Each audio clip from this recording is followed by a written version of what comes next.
One of a kind, Holy Grail, Khyber Pass Martini Henry M16 clone 303 British Enfield Sporterized 1903 M1 Garand Trapdoor AK-47. So I saw a famous rifle for sale on Reddit, and it took me a little bit to figure it out, but I might have known the owner. And I reached out to him, and don't worry, he brought the rifle here. I am here today with Chris Maves, founder and owner of Select Fire Weaponry. Fantastic place to check out for estates, whether you're buying, selling, you name it.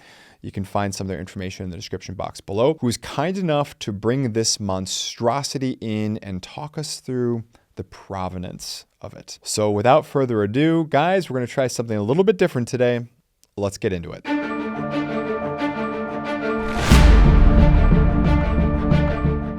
Chris, welcome to the program. Thanks for having me. Now, I saw that you had something online, and I had to reach out to you about it. It looks like it was forged by ancient elves, and I didn't ask you to bring it in. I was hoping you would bring it in, and you did not disappoint. That's right. We got this hoss right here. And if you are brave enough to shoot it, don't shoot it. Let me be clear. This will remind you what recoil feels like, you know, just for that extra little pick there. Why don't you talk me through, like, what are we looking at? So what that is what started life in the 1800s as a Martini Henry rifle. So we're guessing that at some point this thing ended up in a cave in Pakistan where someone got a hold of it, put a 303 British barrel on because that's what they had ammo for that week, found an M16A1 buttstock laying around and attached it to it. It came in out of a collection that was filled with just absolutely terrible guns that someone got a hold of and massacred. I never would have guessed. Yeah. I mean, I look at this, I see love, I see craftsmanship, I see a lot of things. And this is as good a time as any. Let's read the description from your auction. And by the way, just so we're clear for our YouTube overlords, this auction has already ended by the time this video has been published. So no, we're not in the business of selling guns or anything like that here. The title reads, One of a Kind, Holy Grail, Khyber Pass Martini Henry M16 clone 303 British Enfield Sporterized 1903 M1 Garand Trapdoor AK-47. So I love your spoof of basically every listing on Gunbroker, right? But then you somehow really cranked it up, and I don't know how many energy drinks you were on at the time when you churned out this copy. 3 or 4. Okay, yeah. I mean, this was I don't know if the world's ready for you to go to 4 or 5 at this point. No. For sale is a one-of-a-kind, Holy Grail, absolute stone mint, important and rare limited edition Martini Henry rebarreled to 303 British dressed up to look like an M16! This sick puppy is perfectly legal in all 50 states, but looks terrifying! Surely, them liberals, I gotta spell that, Liberuls, those liberals' heads will be spinning once they find out this scary looking rifle is just an antique. The buttstock is a modified early M16 stock that has a large bolt head sticking out of it. One shot of 303 and it'll surely be a good massage to your shoulder! This old hoss, oh good, I was worried we weren't going to get a hoss reference. Yep. This old hoss has M16 A2 handguards installed and an A2 front sight post welded onto the barrel! You keep it coming. An A3 carry handle has been added to make this thing look more clone correct. Okay, now we're down to periods. Comes with a cheap Bushnell scope mounted to the carry handle. This abortion is an antique! Will ship direct to your door! Please do not as capitalized, try to shoot this. Who knows this history of this thing and how poorly it was built? Now, I assume it goes without saying, but if you're going to swap the scope, only recommended through a gunsmith. Has to be. Certified gunsmith only. Okay. I just wanted to be clear that there are standards we need to uphold. and really safety comes first. Always. Yep. Guys, we're trying something a little bit different here today, so be sure to hit that like button. Let me know if you like it, both by doing that and showing your support for the Second Amendment, but as well as dropping a comment down below. Do you like these kind of things? Do you like Chris coming in here? Let us know. Give us some feedback. Say hi to Chris. I look forward to joining the conversation in the comment field as always. And if you just found us while browsing through, don't forget to hit that subscribe button if for some reason you want to see more content like this. Trust me, we do other things as well. Back to the program. You, before we started rolling, you were giving me some of the detailed walkthrough of it. I mean, by all means, I don't have to hog this, this work of art. Talk us through some of the more specifics here. Like, what are we looking at?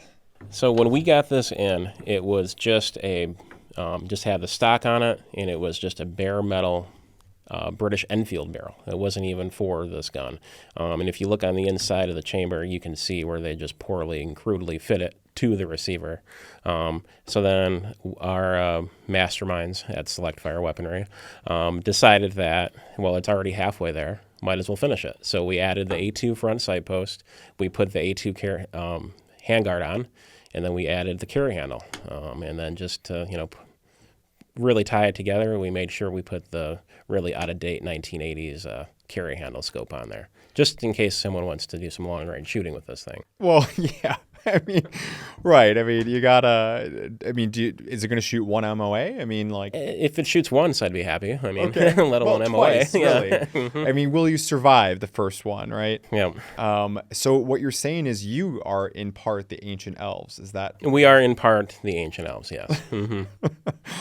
Okay. Wow. Yeah. No. And given where this thing started, I mean, who could blame you for just carrying it through to really the completion is all this is. We had to finish. Unfortunately, the previous owner passed away, and we don't know if he was mid progress of upgrading and enhancing this rifle, or if it was just meant to be how it was. But either way, we decided that it needed to have the proper look. Now, you buy and sell a lot of estates. Yes, we do. And if someone's looking to sell an estate, you can find Chris's information in the description box below. In a scale of 1 to 10, and I'm almost afraid to ask this question, but I think you know what I'm going to be asking. On a scale of 1 to 10, with 10 is like Bubba Dremel 20-pack, and 1 is like, yeah, like, I used the wrong kind of linseed oil in restoring my 1903 Springfield, right? As far as people who started projects who probably shouldn't have started projects, where does this rate for you? I would put this at a solid 7. 7? Yeah.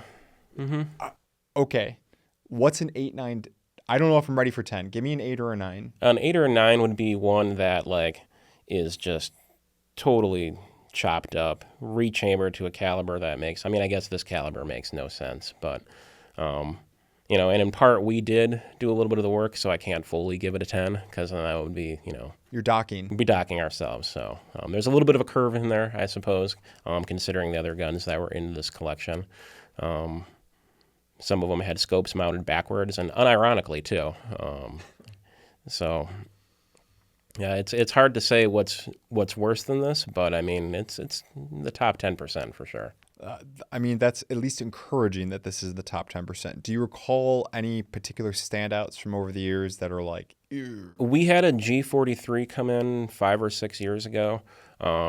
The guy was all proud of the sporter work that he'd done to it. He took the stock and replaced it with one with a cheek rest.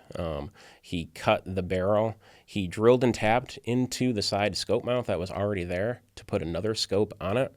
And that came in for sale, and that was his all-matching Grandpa's Bring Back War Trophy that he had enhanced over the years, and it was just a terrible, sad piece. I've met some Bubbas. Mm-hmm. But it feels like you found like Colonel Bubba. Yes, we do run into boss level Bubbas here in the beautiful state of Wisconsin. Yeah, that's impressive. But you deal with collections nationally, right? We do. Yep. We get stuff from all over. That's been our specialty for the last few years, and that's been slowly growing more and more, because this is proof that we will buy just about anything as long as it's safe-ish and legal. So if this doesn't prove it, Chris, I don't know what else Yeah. would. Yeah. As long as it's legal, as Legal. you said, right? Keywords is Right. legal. Yeah. I don't even really know what to say. I mean, this really, it draws the eye. Yeah.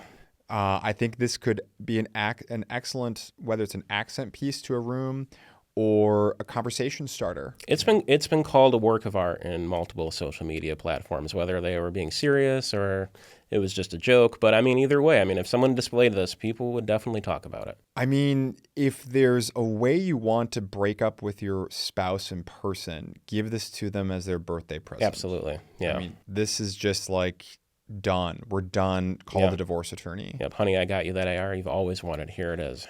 Yes. Oh, wow. Okay. Well, Chris, we appreciate you coming in here, bringing this treasure by the ancient elves. And, you know, folks, if you want to see if we can lure Chris back in here, I'm sure he always has more interesting samples, courtesy of Bubba and friends. Be sure to drop us some comments in the description box below. Don't forget, of course, to hit up we cannot link to his direct website per YouTube rules, I've been told. So we've got a couple of his other socials up there as well. So be sure to check those out, especially if you know anybody who's, of course, looking to buy or sell. And of course, I know you guys also are very healthily into the Class 3 world. We are. Yep. Yeah, we do everything from transferable machine guns, silencer, short barrel rifle, short barrel shotguns.